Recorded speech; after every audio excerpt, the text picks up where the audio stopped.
प्रश्न 23। एक जनरेटर 80,000 रुपया में खरीदी गई। यदि इसके मूल्य में प्रथम वर्ष 10%, दूसरे वर्ष 15% तथा तीसरे वर्ष 20% की दर से अवमूल्यन होता हो तो 3 वर्ष के बाद जनरेटर का मूल्य क्या होगा? तो प्रश्न 23 में हम सूत्र लगाएंगे। मिश्रधन बराबर मूलधन गुना 1 जोड़ दर बटा 100 का घात समय। तो यहाँ पे अवमूल्यन हो रहा है, यानी इसका जो मूल्य है उसमें गिरावट हो रहा है। तो प्रथम वर्ष 10% और दूसरे वर्ष 15% और तीसरे वर्ष 20% की दर से अवमूल्यन होता है। तो देखिए दर यहाँ पे माइनस में लेंगे, यानी पहले वर्ष में -10% लेंगे, दूसरे वर्ष में -15% और तीसरे वर्ष में -20% दर लेंगे। ठीक है। और समय यहाँ पे 3 वर्ष है, यानी तीनों वर्ष में अलग अलग दर है। तो यहाँ पे मूलधन के जगह पे 80,000 रुपया लिखेंगे। ठीक है। और दर के जगह पे पहले वर्ष में दर कितना लिखेंगे? -10 और दूसरे वर्ष में -15 और तीसरे वर्ष में -20। लेकिन सूत्र यही रहेगा। ठीक है। तो मिश्रधन को ए से, मूलधन को पी से और दर को आर से और समय को एन से लिखते हैं।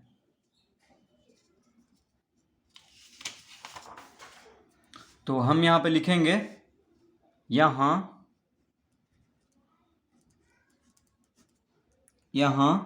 P बराबर कितना दिया हुआ है? 80,000 रुपया।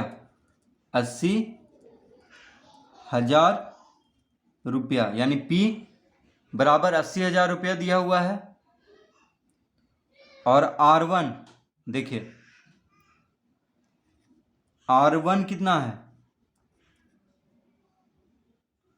तो R1 है -10%, -10%। तो माइनस में लेंगे क्योंकि अवमूल्यन हो रहा है। R2 यानी दूसरे साल कितना दर लग रहा है? -15%।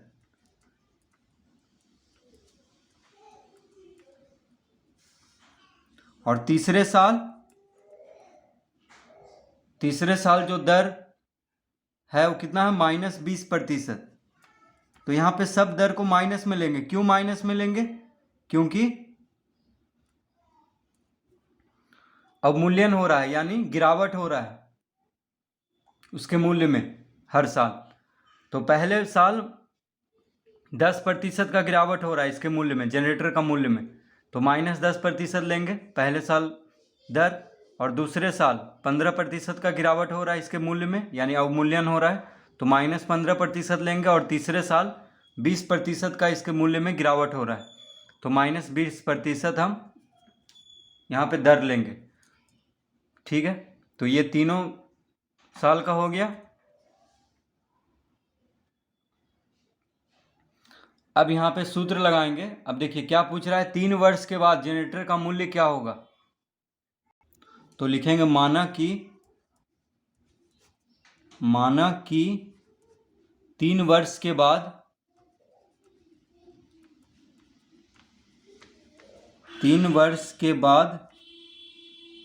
जनरेटर का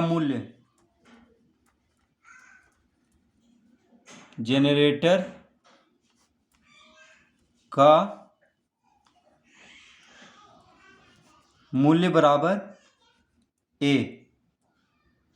3 वर्ष के बाद जनरेटर का मूल्य को हम ए मान लेंगे। तो सूत्र क्या है?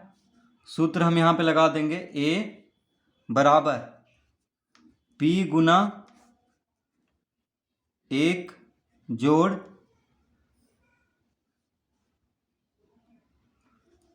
R1 बटा 100 फिर 1 जोड़ R2 बटा 100, ये हो गया दूसरे साल का। और तीसरे साल का 1 जोड़ R3 बटा 100, इस तरह से। तो पहले साल का दर में R1 की जगह पे रखेंगे, दूसरे साल का जो दर है वो R2 के जगह पे रखेंगे और तीसरे साल का जो दर है वो R3 के जगह पे रखेंगे, ठीक है। और P के जगह पे क्या रखेंगे? 80,000। तो A निकालना है हमें, यानी 3 वर्ष के बाद जनरेटर का मूल्य को A माने हैं, तो A निकालना है। और R1, R2, R3 दिया हुआ है तीनों साल का। देखिए पहला साल का इतना हो गया, दूसरे साल का और तीसरे साल का, 3 साल का यहाँ पे दे रहा है दर। तो तीनों साल का अलग अलग दर है, इसीलिए इस तरह 3 बार हम गुना करेंगे। तो हम लिख देंगे अब यहाँ पे बराबर P कितना है?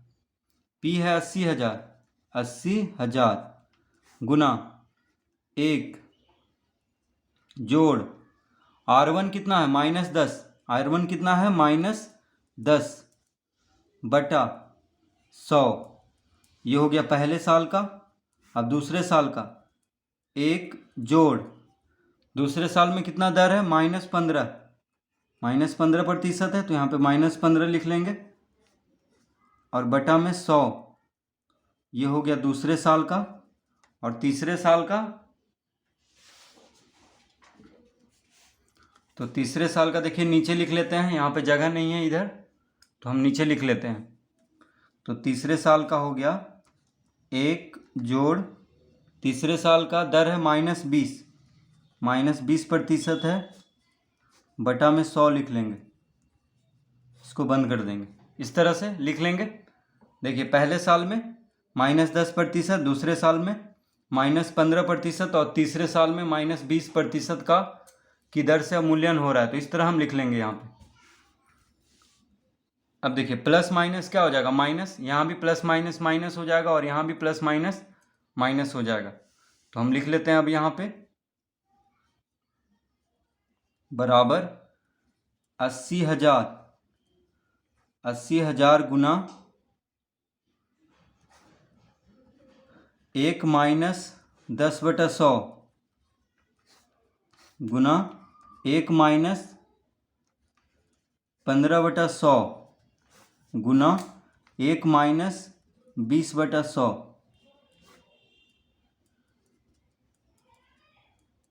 इस तरह लिख लेंगे। प्लस माइनस क्या होगा? माइनस, तो प्लस हट यहाँ पे से हट जाएगा, माइनस आ जाएगा, क्योंकि प्लस माइनस होता है माइनस। देखिए प्लस माइनस माइनस हो जाएगा, तो 1 - 10/100, 1 - 15/100 और 1 - 20/100 हम यहाँ पे लिख लेंगे इन तीनों को। तो इन तीनों को देखिए इस तरह से हम लिख लेंगे, क्योंकि सब यहाँ पे गुना में है, तो इस तरह लिख लेंगे। अब सबका 100 लघुत्तम ले लेंगे, तो हो जाएगा 80,000 गुना 100 लघुत्तम ले लेंगे, यहाँ भी 100 लघुत्तम ले लेंगे और यहाँ भी 100 लघुत्तम ले लेंगे। इस तरह लिख लेंगे। अब देखिए 100 जब लघुत्तम ले लिए हैं तो 100 गुना 1 100 हो जाएगा, यहाँ पे 100 गुना 1 100 और माइनस में 10 हो जाएगा, और यहाँ पे भी 100 गुना 1 100 और -15 हो जाएगा।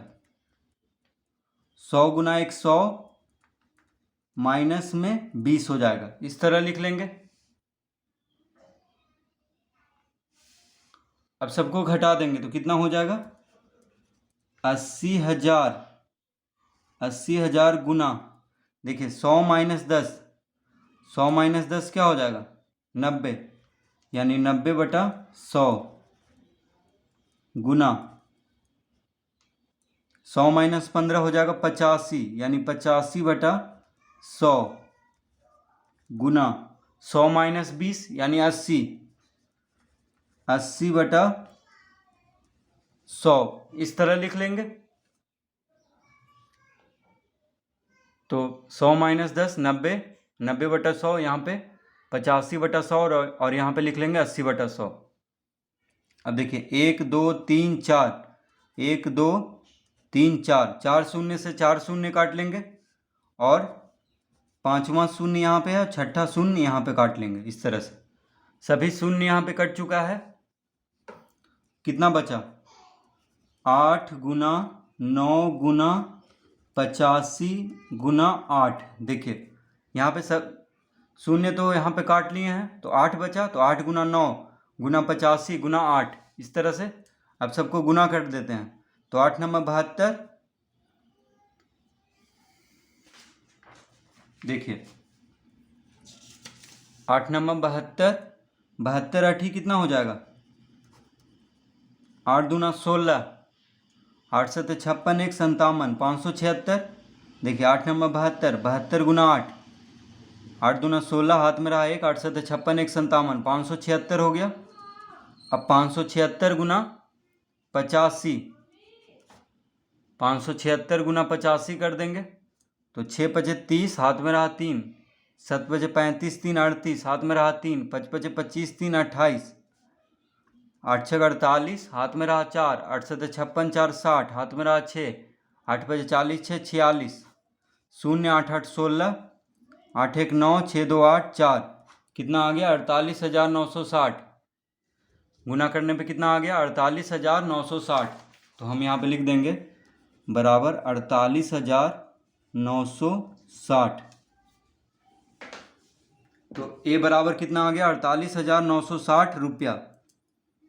तो क्या पूछ रहा था कि 3 वर्ष के बाद जनरेटर का मूल्य क्या होगा, तो 3 वर्ष के बाद जनरेटर का मूल्य हो जाएगा 48,960। यानी अभी कितना है 80,000 रुपया है, लेकिन 3 वर्ष के बाद उसका मूल्य में गिरावट होने पर 3 वर्ष के बाद कितना हो जाएगा 48,960 रुपया। तो क्या लिख देंगे हम यहाँ पे, तो हम यहाँ पे लिख देंगे अतः 3 वर्ष के बाद, अतः 3 वर्ष के बाद